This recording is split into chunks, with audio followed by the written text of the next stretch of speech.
to another sad and disastrous video from the people's pond. I've taken over the dining table, got the microscope out, doing the testing at the moment. We're on 420. Ammonia is 0. Nitrites, well, this has gone over 0.25. I finally got it down. This is still happening at the moment. I still think that's maybe a little lie, but we have lost another koi.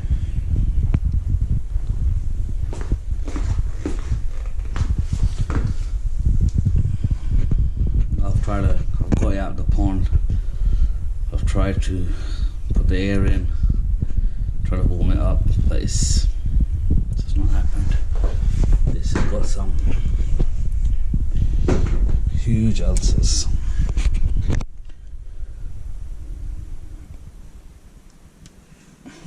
Look at that.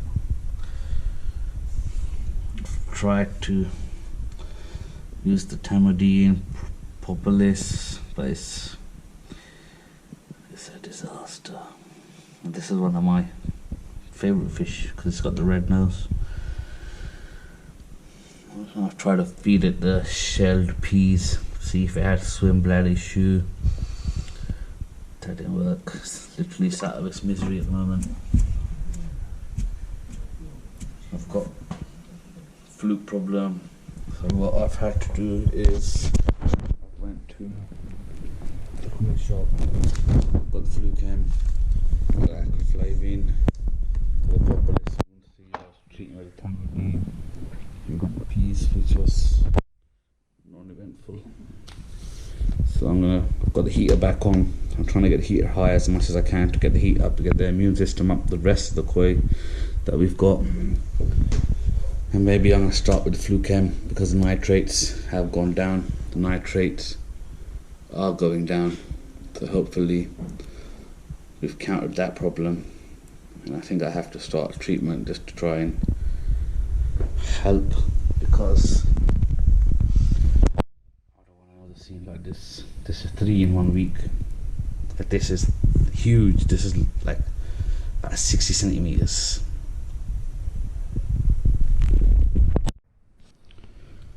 So I've just done the testing. Ammonia is 0. The nitrite, this has gone a bit over the time. That was at 0.25.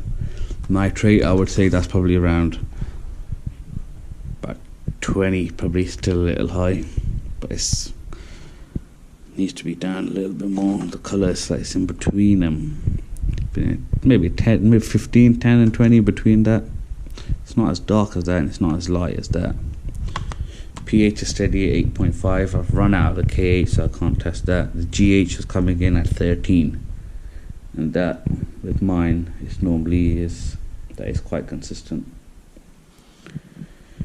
Yeah, so we've got that much done. Tried to do the scrapes on that Sanke, but there was no mucus on it. Couldn't get the scrapes done. So I've got the heater on, trying to raise the temperature about 1.5 degrees, 2 degrees a day. Try and get that up into the 20s if I can, if the heater will do it without blowing up or blowing the plugs or whatever. But that's where we stand at the moment. Right bang on in the middle of Aroma, Sally.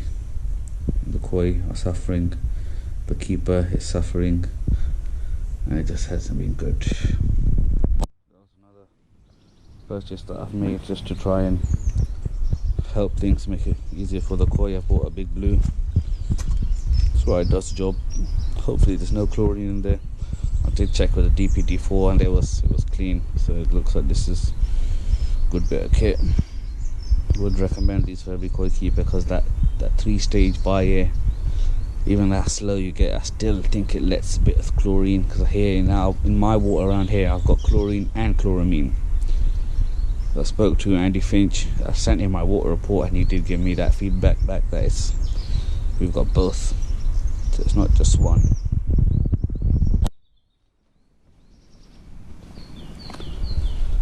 So I've still got the covers on. Temperature's too up and down to even think about changing them, taking them off. So I'm doing a little top up on the water, so I've changed it again today. I put the watercress in here. Cress, not watercress, cress. And that seems to have grown in the last few days, which is good. So I think that's probably helping with the nitrites. I've got as many as I could from Sainsbury's. Just bung them in there, put a bit of stones in there just to keep it down. They look like they've grown. These were the first ones I bought. These have only come the last few days ago. And this is the rest of the crew. The pond looks kind of empty now. Let's see if we can get any underwater shots.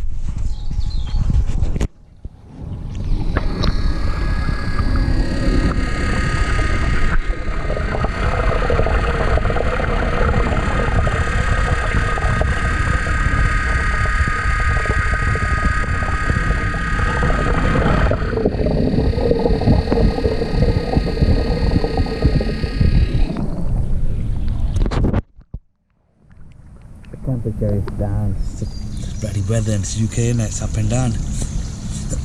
We have one day good, one day bad. Sun in the daytime, frost in the night.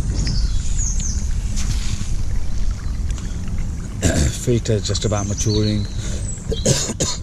Overstocked the pond. Probably fed too much. And now I'm dealing with multiple koi deaths. It's a sad situation. I'm hoping I can remedy this somehow. So I'm going to try and get the heat up, get a Fluke treatment in hopefully tomorrow, sit here and watch them and see what happens. But I'm just hoping that it just gets better. I know I'm in the hands of the gods at the moment, but I just hope and pray that the gods are a bit easy on, not even just me, it's my koi really. Couldn't care less about me at the moment. Everything is just about them. Seeing them go down and the deaths and numbers that I've lost in this last month. Around about 7 fish I've lost in this last month. What a disaster. I'll have to also get this pond a bit cleaner as well, because I've got the cress in there that's starting to overflow out. Just hope that the nitrites and nitrates stay low. I want to say thanks to all the people who commented and all the advice and the suggestions that everyone's given me. It has made it a bit easier. I'm just starting out in this hobby and I've made huge mistakes. Me putting out the content and even showing the fish and the ulcers, and I know it's not an easy thing to see, but the way I think of it is I've made the mistakes. So if anybody sees my video and learns probably what not to do and how not to start the whole pond system off, how not to start the filtration off, maybe that'll benefit them, and that way at least it's not to no loss. Someone else can learn from the mistakes I've made. I've lost my fish, it's cost money, it's the loss of money, but then more than that it's the loss of the fish. Money comes and goes, but it's when you lose the fish like that, the way that they're dropping, it's not good. I just hope I don't lose any more.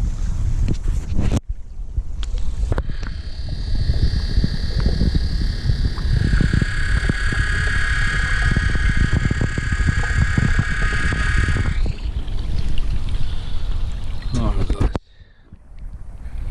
Thanks again. Over and out from the People's Pond.